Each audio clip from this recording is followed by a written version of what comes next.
Hello everyone and welcome back to another AFK journey video. In this video we're going to be talking about Contess in PvP because I've done a little bit of testing right now in duel battle and I've been using this team comp you guys see actually as my team formation as well. And this is actually a team that my guildmate is running in regular arena, but it is doing very well and it's very interesting and I want to explain it. So basically you're going to see first of all Dunlinger is on the purple, the cure lock rather than the spellbind. Now the reason this is really strong is it will shut down enemy healers hardcore, like if they have a Aliceth, if they have any team-wide healing, even Contess has high team-wide healing, so it is going to shut those healers down and basically give you the opportunity to nuke them. And you might be thinking, well, don't you need to have the, the spellbind on Dunlinger to prevent the enemy from casting ultimates? But Contess basically is almost like a mini Dunlinger in her kit, because the enemies will be able to cast their first ultimate, there's no question about that, but then they're not going to be able to cycle ultimates. Maybe their second ultimate will already be blocked, because as soon as Contess basically silences the enemies, and when she expels them, they're permanently silenced. They are not able to then cast any skills or ultimate from that point on.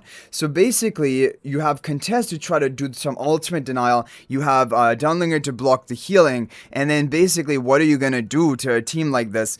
Now, you're going to notice, and this is really important, Gunner protecting Contess is probably the best ally for her in PvP because she needs that additional protection. You need your Contess to survive at least 20-30 seconds into the match so she can expel all enemies basically, because once they're all silenced the game is basically over, and if you have the damage you're just gonna be able to burst through them, and if you don't have the damage it's just gonna end in a stall out, and no one is gonna be winning. Basically that's what ends up happening.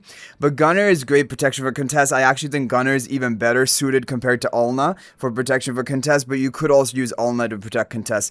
And then Aurora is great because Aurora is a hero which her summon just deals the damage, and she isn't always going to be silenced as effectively by Contess onto her, and then she is able to maybe get off another ultimate because she's not really targetable, Aurora, while her summon is alive, Sunny.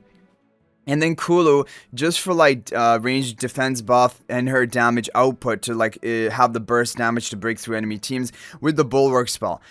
Because Bulwark spell is just a really good artifact, making the frontmost, which will be Dunlinger here, tankier, and then you have a lot of shielding from Gunner, so it synergizes with this comp.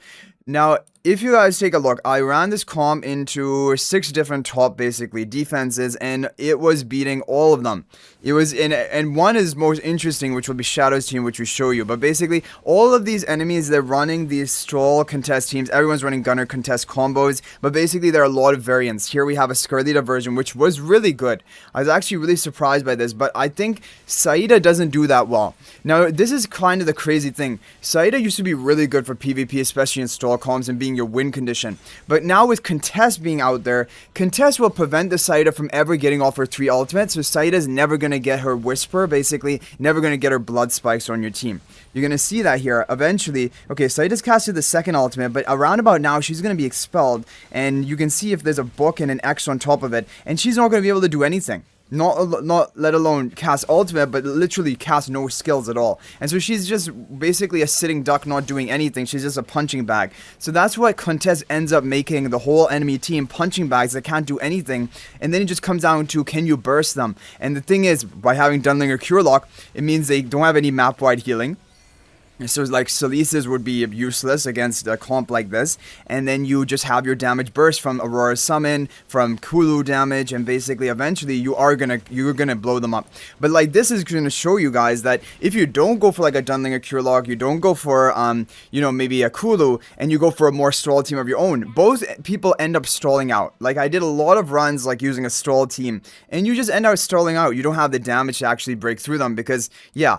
Now I'm gonna show you Shadow, because Shadow is running the old, like basically before Contest releases the meta team, which is the Ulna Cryonai carry team. And now this one actually is almost potentially able to counter your team, because the thing about Contest is she doesn't block the first ultimate. So if the enemy comes in like guns blazing with their first ultimate, and like that is their win condition by getting off their first ultimate, which is basically only Cryonai, then basically the enemy can potentially win, but you're gonna see what happened here. Krynai got off her ultimate, they got a heavy advantage, and actually they have so much burst with like the Aliceth and Kulu and Krynai that I think even my Kulu dies. Yeah, Kulu dies early, she goes down early, and then but we do have bursts of our own, and even the summon of Aurora doing a lot of work. But then so the enemy Krynai is gonna get off her ultimate, but basically your Contess is invincible, so the Contess will not be targetable by the Krynai, and the Aurora as well is not targetable because she has her summon up. So even she's gonna lock in on the Dunlinger and Gunner, but that's fine because she will not have enough time to get another ultimate off, as you guys see here. Like, you would think, okay, this gives the team the edge, but the summon of Sunny just runs down everyone, along with Contessa's damage. And I believe the Krynai was expelled at the end, so even if she was able to survive longer, she's probably not going to get off her ultimate. And so that's basically what ends up happening here. So even though you are weak to those first ultimate nuking comps, it still was able to hold its own, and that is why even better, because like, yeah, you're going for Dunlinger Curlock, so obviously you're going to open up your weakness towards those enemy teams. So if we show you some other teams, so here was this is a full out nuke team, Perseus, Ulna, full out nuke team with multiple 3 temporary buffers, Wilder, Phantom buffing up ultimate damage of Perseus. This is very strong, and also the interesting thing about this comp is like, because Perseus, when he casts ultimate, he runs down. He's not just going to be stuck on like your, if you have an Ulna or something, he's not just going to be stuck on that hero. He's going to go back to your backline and actually get some kills. So you're going to see what ends up happening here. That, yeah, and so here's the other thing. Kulu Aurora have great synergy because the summon of Aurora kind of blocks this gap between the Kulu wall. And that is really a good synergy because basically the Perseus cannot do anything. The Perseus is not even able to make his way onto our side of the map because we're just blocking the gap with the summon of Aurora and things like that, and Dunlinger. And so basically you just have time for Kulu to go off and then kill everything. And now look, Perseus just basically didn't do anything. But obviously that is a combination of Kulu and Aurora, which actually kind of shut this down. But the Contess also did put in work, and she does a lot of healing as well. And that's why when you have Cure Lock Dunlinger, you want to have it on the Contess. And look at Celeste. Normally Celeste would be topping the healing chart, but she hardly did anything because when the heroes are Cure Locked by Dunlinger, they're only able to heal themselves. They cannot heal their allies. So this is all just self-healing and no healing value for the allies, and the allies are eventually going to go down then. So that's what you're going to be seeing there. If we take a look at some other teams, so Milan is also running this Saida Contest stall team with Gunner and Ulna. Again, these teams are strong. However, the Dunlinger Cure Lock feels like the Exodia right now because it counters these stall teams really hard. And also, like, basically, you're having Contest for the mini ultimate denial eventually, and you have Dunlinger for the Cure Lock, the healing denial, and then what is the enemy going to do? And really nowadays you're seeing Celeste very popular in PvP, so Dunlinger Cure Lock is getting more and more value. And this is a crazy thing about Dunlinger. Even if we come to a point where Spellbind is not that useful, it still is useful, by the way, it's still very useful. But even if we do come to a point like that, you would then have his Cure Lock, which Cure Lock is a major shutdown to healing, stalling related comps.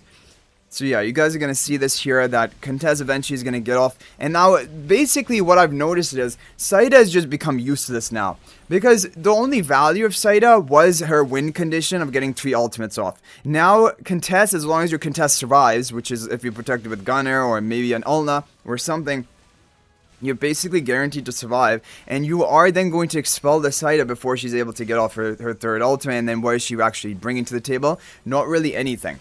Right, so that's the situation that you guys are seeing.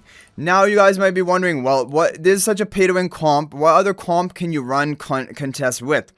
Now, the thing about, honestly, coming up with a good Contest comp, it should be centered around a stalling comp, because Contest is about surviving the initial 15-20 seconds of the match and then slowly just out-damaging the enemy team.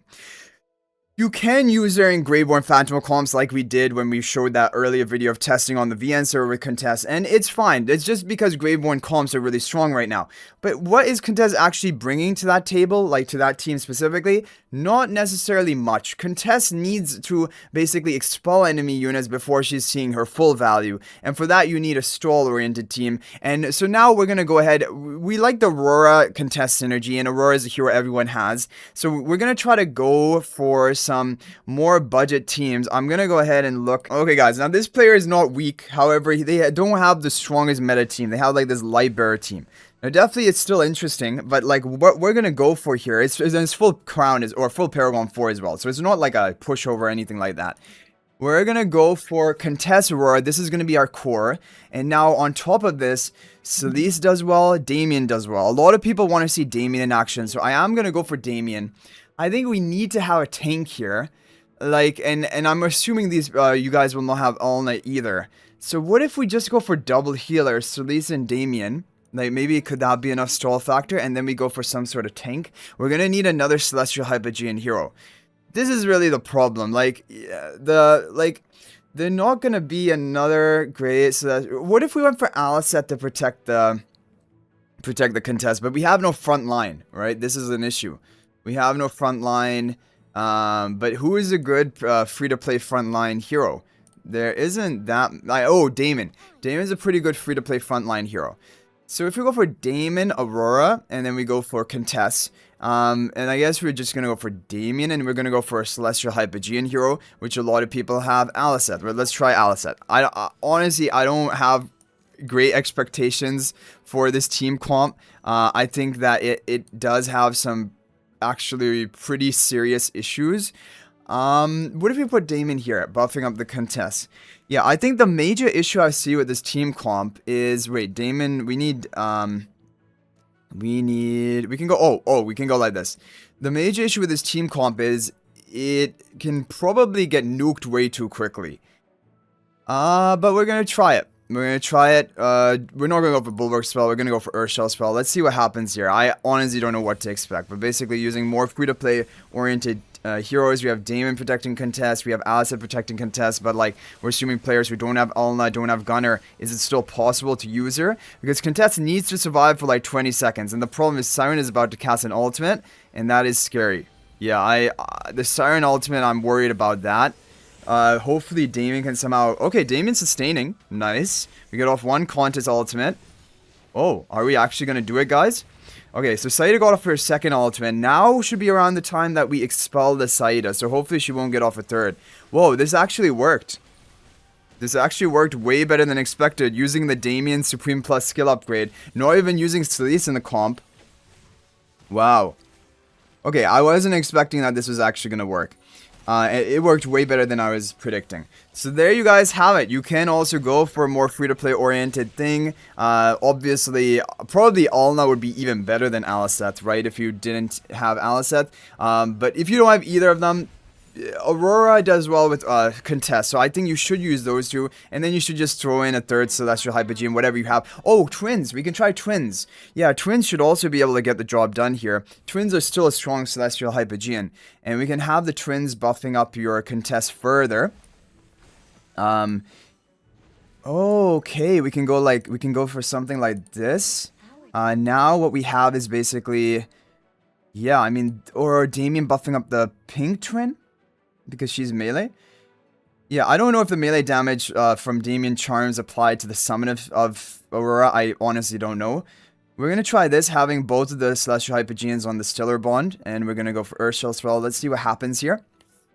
Okay, so again, this comp should also work, honestly. So even if you don't have Aliceth, basically, if you're looking for a Contest PvP comp, then you obviously have Contest. Oh, wow. Okay, Twins taking Burst.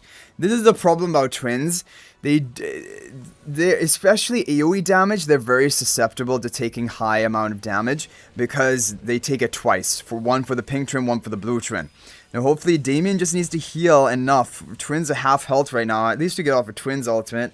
We're about to get a Contest ultimate off. And Damien, we need to look at the battle report after this to see how much healing Damien actually did. Okay, this worked. So this worked as well, like, you know, Twins, Aliceth, basically into a comp. Go for your Celestial Hypogean comp with Contess, and then you just use Damon. The two dames. The two the two dames, but they're not actually dames because they're male. Dames are actually like a word for females in the past or something. Okay, so Earthshell spell, there we go. And that is going to be yeah, a lot of healing from Contess. Look at this. So Damon did healing, but like Contess was like, I'll show you real healing. So Contess also functions as a real, she is basically a healer at the end of the day. Demon, I don't even know how much value he brought here. He did bring the haste buff from his thing, and then also, I guess, some crowd control with his toy airplane, and then some healing as well. But overall, there you guys basically have it. Got some interesting teams for more free-to-play budget options. And then, of course, the pay-to-win Curelog Dunlinger, which is also doing well with Contest. Hopefully this is helpful and gives you a good idea. And these teams, you can probably run them in regular arena as well. Like I said, the Curelog Dunlinger, which I'm running right now, my guildmate was running that, is running that in regular arena. That's where I got the inspiration to run this comp. And it's doing very well there, and also is doing very, very well in seasonal arena as well. So anyway, guys, if you have any other ways you're using Contest in PvP, let me know in the comment section. You can even share your favorite formation ID in the comment section if you would like. But thank you guys all so much for watching. That is going to be it for this video. And if you're thinking about making a purchase in AFK Journey, please use my affiliate link for the official Firelight store.